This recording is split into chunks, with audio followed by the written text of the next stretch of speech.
Brought to you by GTA. We start with you.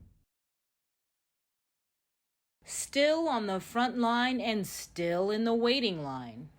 They've been waiting and waiting and waiting. It was back in January the Mayor's Council of Guam was notified that federal assistance to pay out COVID differential or hazard pay has run dry, and agency heads would have to rely on local funding.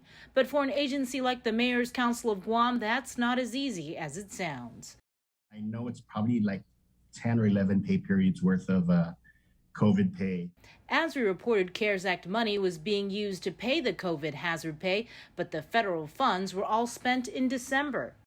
So now it's the American Recovery Plan that they're trying to get the money. They have the money in. So it's them, and it's a matter of them reconciling and then putting it into the account to pay it. Our administration. It was on May 20th the governor received $553 million in American Rescue Plan funding, but she's been holding on to it until after the U.S. Treasury closes its comment period on its interim final guidance on how to spend the money, which is in mid-July.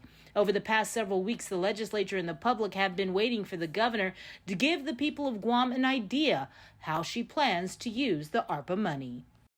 I wouldn't say there's a mad dash, but with the money sitting there, I as I hear discussions, I'm still kind of confused of where it goes. We have the money, but the legislature decides because they're asking for a plan, and the governor's office is asking for a plan. Everybody wants a plan. I'm like, here's a plan. Spend it, give it to us so we can spend it. Yeah. Because, according to Mayor Hoffman, their employees desperately need it. So it is heartbreaking because a lot of these employees really kind of depended on that. I would say they grew accustomed to it, but it did help in all the additional duties they did. Many of them are using their personal vehicles to do some of the responsibilities that we're tasked to because of the increase in terms of delivering meals, kind of doing the outreach, doing those personal stuff. So, for many, COVID is over, but for many of us, we've never stopped. And reporting for Guam's News Network, I'm Sabrina Salas, Matanani.